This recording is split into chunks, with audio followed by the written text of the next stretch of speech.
당신의 마음이 있는 곳에 나의 마음이 있기를 원해요. 아버지, 당신의 눈물이 고인 곳에 나의 눈물이 고이길 원해요.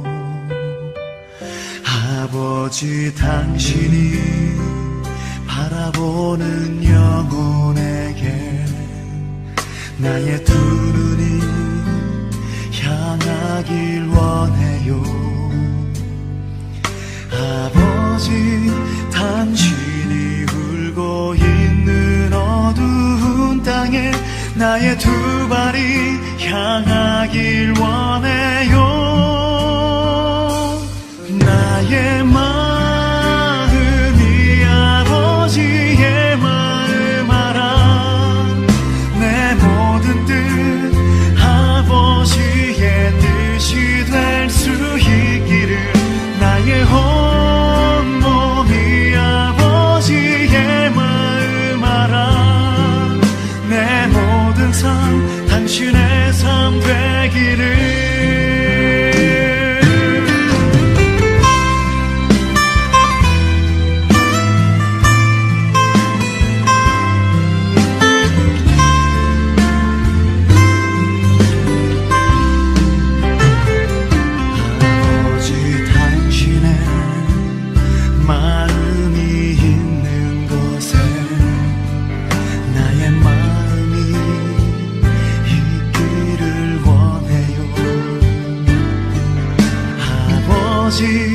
당신의 눈물이 고인 곳에 나의 눈물이 고이길 원해요.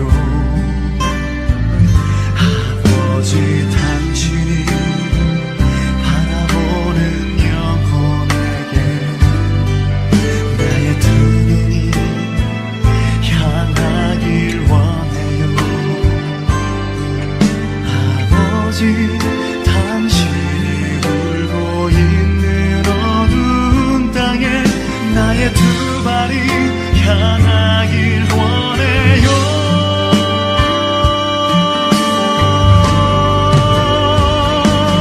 나의 마음이 아버지의 마음 알아.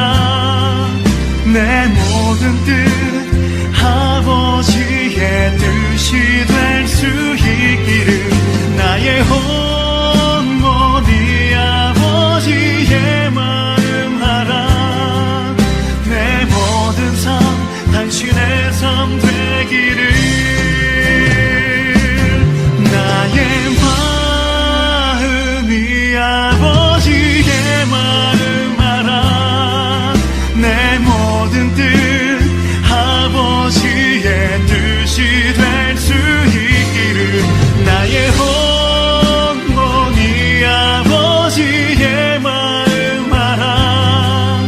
내 모든 삶 당신의 삶 되기를. 내 모든 삶 당신의 삶 되기를.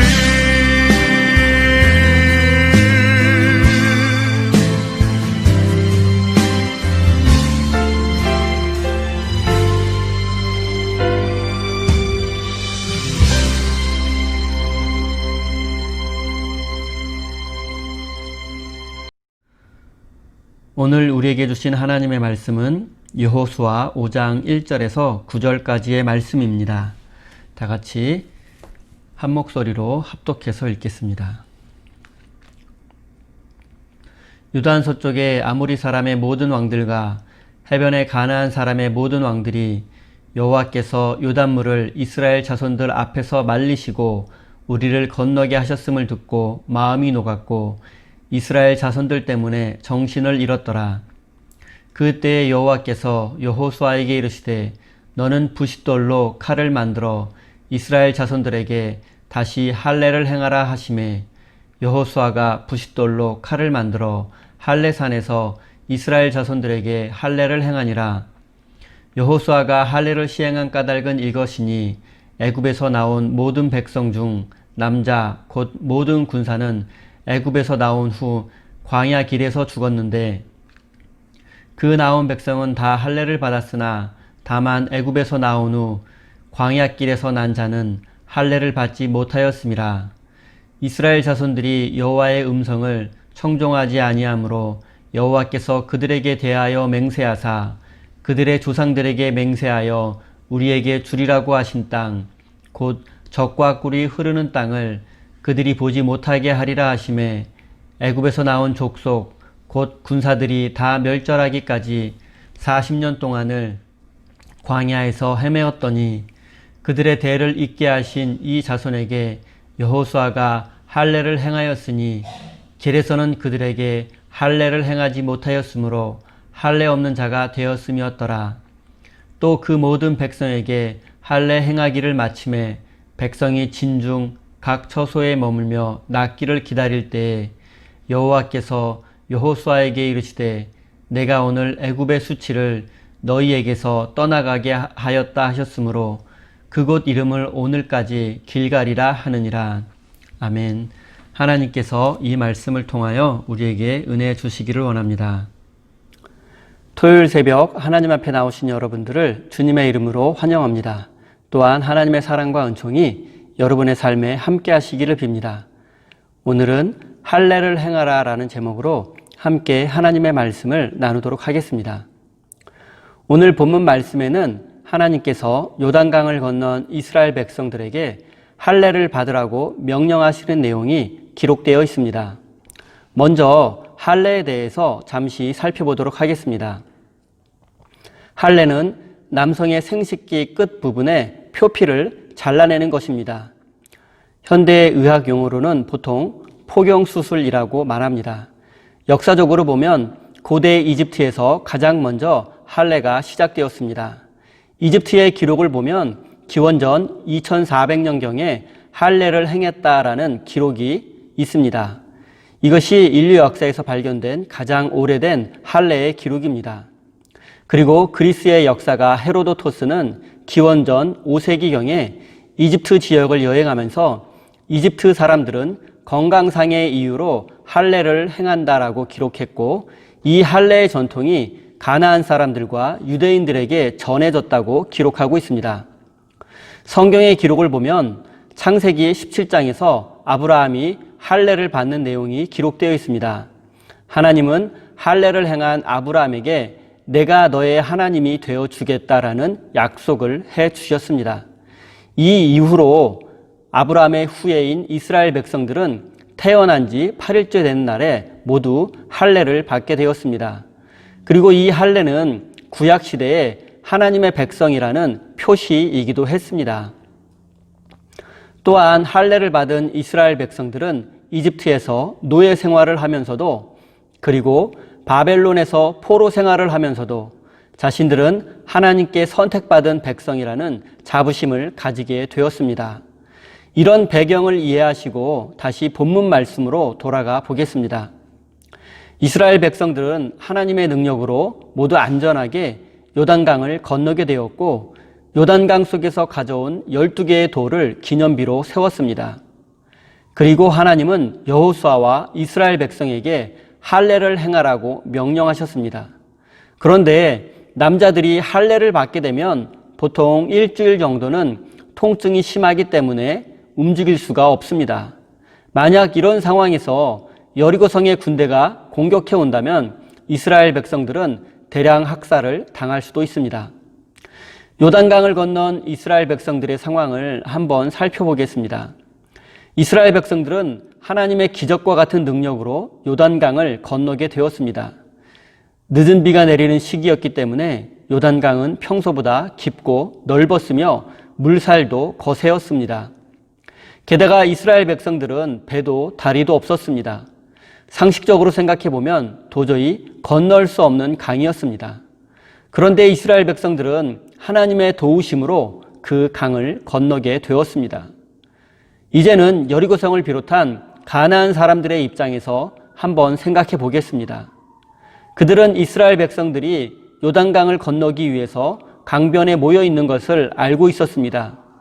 또한 그들도 이스라엘 진영에 스파이를 보내서 이스라엘의 동향을 파악하고 있었을 것입니다. 지금 이스라엘은 강을 건너려고 하지만 현실적으로 강을 건널 준비가 전혀 되어 있지 않았습니다. 앞서 말씀드린 것처럼 강을 건너기 위한 다리도 배도 없었습니다. 그렇기 때문에 이스라엘 백성들이 요단강을 건너려면 상당한 시간이 소요될 것이라고 생각했습니다. 그래서 안심하고 있었을 것입니다. 그런데 가나안 사람들이 상상도 할 수 없는 놀라운 일이 벌어졌습니다. 홍해가 갈라지듯 요단강이 갈라지고 멈추게 된 것입니다. 그리고 이스라엘 백성들은 삽시간에 강을 건너게 되었습니다. 그리고 가나안의 첫 번째 성인 여리고성은 이스라엘 백성들이 강을 건넌 후 진을 치고 있는 길갈로부터 약 8km에서 10km 정도 거리에 있었습니다. 여리고성 사람들은 그들이 강을 건넜다는 소식을 듣고 놀라움과 두려움에 사로잡히게 되었습니다. 성경은 가나안 사람들이 두려움에 정신을 잃었다라고 표현하고 있습니다. 이제 강을 건넌 이스라엘 백성들의 입장에서 한번 생각해 보겠습니다. 그들은 준비하고 해야 할 일들이 많이 있었습니다. 기적적으로 강을 건넜다고 해서 여리고성이 항복하는 것도 아니고 현실적으로는 1분 1초가 급한 상황이었습니다. 일단 여리고성의 군대가 기습할 수도 있으니 진지를 견고하게 구축해야 합니다. 지금 이스라엘은 배수의 진을 치고 있는 상황입니다. 뒤로는 요단강이 있고 앞으로는 여리고성의 군대가 버티고 있습니다. 철저하게 전쟁 준비를 하든지 아니면 여세를 몰아 선제 공격을 준비해야 합니다. 그런데 하나님은 이런 상황에서 모든 이스라엘 남자들에게 할례를 받으라고 말씀하십니다. 할례를 받게 되면 회복하는데 적어도 일주일 이상의 시간이 필요합니다. 할례를 받게 되면 완전히 일주일 동안 전투 불능의 상태가 되고 무방비 상태가 되고 맙니다. 그리고 가나안 사람들이 두려움에 떨고 있다고는 하지만 그들도 스파이를 보내서 이스라엘의 상황을 파악하고 있을지도 모릅니다. 만약 이 사실이 적들에게 알려지게 된다면 이스라엘은 제대로 싸워보지도 못하고 학살을 당할 것이 불을 보듯 뻔한 일입니다. 실제로 창세기 37장에 보면 비슷한 사례가 있습니다. 야곱에게는 디나라는 외동딸이 있었습니다. 그런데 그 딸이 세겜 족속의 추장 아들에게 성폭행을 당하게 되었습니다. 그리고 추장의 아들은 디나를 사랑한다고 말하며 결혼하기를 원했습니다. 이때 야곱의 12아들들이며 디나의 오빠들은 세겜 족속들의 모든 남자들에게 할례를 받으면 여동생과의 결혼을 허락해 주겠다고 약속했습니다. 그리고 그 약속을 믿고 세겜의 모든 남자들은 할례를 받게 되었습니다. 그리고 세겜의 모든 남자들이 할례의 고통으로 움직일 수 없을 때에 야곱의 아들들은 군사를 이끌고 여동생 디나의 원수를 갚겠다며 세겜 족속을 잔인하게 살해했습니다. 전투가 아니라 학살이었고 인종 청소라고도 말할 수 있을 정도였습니다. 요단강을 건넌 이스라엘 백성들도 이 비극의 역사를 잘 알고 있었을 것입니다. 그런데 하나님은 이스라엘 백성들에게 할례를 받으라고 명령하십니다. 인생은 산 넘어 산이라는 생각이 절로 듭니다. 기적적으로 요단강을 건너서 이제 여리고성 근처까지 오게 되었는데 무기를 내려놓고 할례를 받으라니요. 배수의 진을 쳤기 때문에 다시 뒤로 도망칠 수도 없고 여리고 군대가 공격해 오면 꼼짝없이 죽을 수밖에 없는 상황입니다. 하지만 여호수아와 이스라엘 백성들은 다시 한번 하나님의 말씀에 순종할 것을 결단했습니다. 여호수아는 백성들을 불러 모으고 남자들에게 할례를 행했습니다. 그리고 이렇게 설명했습니다. 이집트에서 탈출했던 우리 부모님 세대들은 모두 할례를 받았었는데 이제 그들은 모두 광야에서 죽게 되었고 광야에서 태어난 여러분들은 한 사람도 할례를 받지 못했습니다. 할례는 하나님의 백성이라는 상징이며 표시입니다. 우리가 가나안 땅에 들어가서 가나안 사람들과 구별되게 하나님의 백성으로 살기 위해서는 할례를 받아야만 합니다. 할례를 통해서 하나님의 백성으로 다시 태어나게 될 것입니다. 여호수아는 백성들에게 이렇게 말하고 할례를 실행에 옮겼습니다. 성경은 부싯돌로 할례를 행했다라고 기록합니다. 부싯돌은 흑요석입니다. 흑요석은 유리의 원료가 되는 광물로서 매우 날카롭습니다. 그리고 잘 다듬어진 흑요석은 수술용 칼보다 더 날카롭다고 합니다. 그리고 이 흑요석은 가나안 지역에서 쉽게 구할 수 있었기 때문에 흑요석을 사용한 것입니다. 할례를 받은 이스라엘 백성들의 입장에서 한번 생각해 보겠습니다. 할례를 받은 후 회복되기까지 약 일주일 정도의 시간이 걸렸습니다. 이 일주일은 그들이 정말로 하나님을 신뢰하는지를 테스트하는 기간이었습니다. 그들은 어떤 마음으로 그 일주일간의 시험 기간을 보냈을까요? 두려움 속에 떨고 있었을까요? 아닙니다. 그들은 지금까지 하나님께서 행하셨던 놀라운 일들을 기억하며 앞으로 행하실 하나님의 일들을 기대하며 가나안 땅에서의 새로운 삶을 꿈꾸고 있었을 것입니다. 애당초 두려워하고 있었다면 할례를 받지도 않았을 것입니다. 할례를 받은 이스라엘 백성들은 가나안 사람들이 무엇을 두려워하고 있는지 잘 알고 있었습니다. 가나안 사람들이 두려워하는 것은 이스라엘의 군대가 아니라 이스라엘과 함께 하시는 하나님이었습니다. 그들은 하나님을 두려워하고 있었기 때문에 할례 받고 무방비 상태로 있다는 것을 알게 되어도 섣불리 공격해 오지 못할 것이라고 생각했습니다.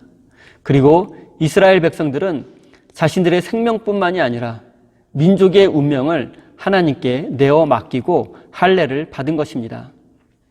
저는 말씀을 준비하면서 이런 생각이 들었습니다. 코로나 바이러스 사태가 끝나기를 기다리고 있는 지금 이 시간이 할례를 받고 회복되기를 기다리는 이스라엘 백성들의 상황과 비슷하다는 것입니다. 많은 전문가들이 코로나 이전의 삶으로 돌아가기는 힘들 것이라고 말을 합니다. 세상적으로 생각해 보면 불안과 두려운 마음이 들 수도 있고 부정적인 생각이 강해질 수도 있습니다. 저 또한 개인적으로 앞으로 어떻게 목회해야 하나라는 걱정과 두려운 마음이 잠시 들 때도 있었습니다. 하지만 할례를 받고 회복되기를 기다리는 이스라엘 백성들이 가나안에서의 새로운 삶을 꿈꾸며 기대했듯이 저 역시 코로나 이후에 행하실 하나님의 일들을 기대하며 기다리게 되었습니다. 코로나 사태로 인해서 우리의 일상이 무너진 것은 사실이지만 하나님은 다시 하나님의 방법으로 우리의 삶을 새롭게 회복시켜 주실 것입니다. 사랑하는 성도 여러분, 적들의 위협 앞에서 할례를 받는 것은 두려운 일이고 육체적으로도 고통스러운 일입니다. 하지만 할례는 의미 없는 고통이 아닙니다. 이 할례는 하나님의 백성의 표시이며 우리는 이 할례를 통해서 하나님의 거룩한 백성으로 다시 태어나게 될 것이고 약속의 땅 가나안을 정복하게 될 것입니다. 여러분 모두가 영적인 할례를 받고 하나님의 은혜를 풍성히 누리는 복된 인생이 되기를 바랍니다. 8절과 9절입니다. 또 그 모든 백성에게 할례 행하기를 마침에 백성이 진중 각 처소에 머물며 낫기를 기다릴 때에 여호와께서 여호수아에게 이르시되 내가 오늘 애굽의 수치를 너희에게서 떠나가게 하셨다 하셨으므로 그곳 이름을 오늘까지 길갈이라 하느니라. 하나님은 할례의 고통에서 회복되기를 기다리고 있는 백성들 앞에 나타나셔서 내가 너희 가운데 있는 애굽의 수치를 사라지게 해 주시겠다라고 말씀해 주셨습니다. 세번역 성경을 보면 하나님께서 너희가 애굽에서 받은 수치를 없애버렸다라고 표현합니다. 이스라엘 백성들이 이집트에서 해방되어 출애굽을 시작한 지가 40년 정도의 시간이 흘렀지만 이스라엘 백성들의 마음에는 아직까지 이집트에서 겪었던 수치스러웠던 기억이 자리 잡고 있었습니다. 그런데 할례를 통해서 그리고 하나님의 백성으로 거듭남으로써 그 수치스러운 기억을 극복하게 된 것입니다. 40년이 넘도록 지워지지 않고 백성들의 마음에 남아 있었던 수치스러웠던 기억이 무엇이었는지 생각해 보겠습니다. 첫째로 이집트에서 노예로 살았던 노예의 삶, 노예의 근성입니다. 어쩔 수 없이 이집트의 신들을 섬기며 열등감과 패배주의에 젖어 살았던 삶, 서로를 원망하고 남에게 의존하는 삶, 비겁했고 어떤 꿈도 없이 희망도 없이 살았던 허무한 삶, 이런 노예로 살았던 삶에 대한 기억과 습성이 할례를 받기 전 이스라엘 백성들의 마음속에 여전히 남아 있었던 것입니다. 두 번째 수치스러웠던 기억은 이집트 사람들의 비아냥과 조롱입니다.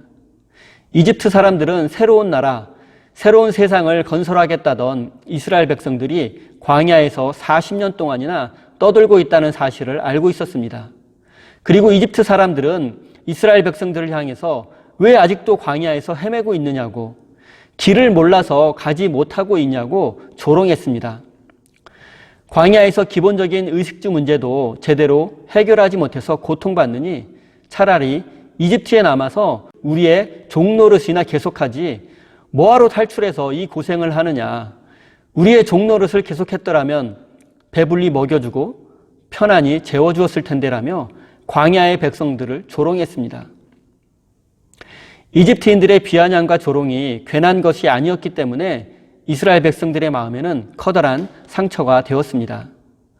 하지만 하나님께서는 이들의 수치스러운 마음과 상처를 할례를 통해서 회복시켜 주었습니다. 할례를 받고 하나님의 백성으로 거듭난 백성들에게 노예 근성은 사라지게 되었고 이집트인들에게 받았던 조롱과 비아냥도 더 이상 아무런 문제가 되지 않았습니다. 왜냐하면 그들은 이제 과거가 아니라 미래를 바라보고 있기 때문입니다. 이집트에서의 노예의 삶, 광야에서의 고통스러운 삶에 집착하지 않고 이제는 소망을 품고 가나안을 바라보고 새로운 삶을 꿈꾸고 있습니다. 사랑하는 성도 여러분, 할례는 분명 고통스러운 사건이지만 우리는 할례를 통해서 하나님의 백성으로 거듭날 수 있습니다. 그리고 새로운 미래로 나아가지 못하도록 우리의 발목을 잡고 있는 과거로부터 벗어날 수 있습니다. 이 시간 우리에게 남아있는 수치스러운 기억과 하나님으로부터 멀어지게 하는 모든 삶의 패배감, 열등감을 내려놓고 주님께서 회복시켜 주시기를 간구하시기 바랍니다. 할례라는 고통을 통해서 이스라엘 백성의 수치스러운 마음과 상처를 회복시켜 주시는 하나님의 사랑과 은혜가 여러분의 삶에도 임하시기를 바랍니다. 사랑하는 우리 세임교회 성도 여러분, 여러분 모두 영적인 할례를 받으시고 과거를 극복하고 하나님께서 약속해 주신 새로운 미래를 꿈꾸며 하나님의 은혜를 누리시는 복된 인생이 되시기를 예수님의 이름으로 축원드립니다. 다 함께 주신 말씀 가슴에 새기며 기도의 자리에 나아가겠습니다.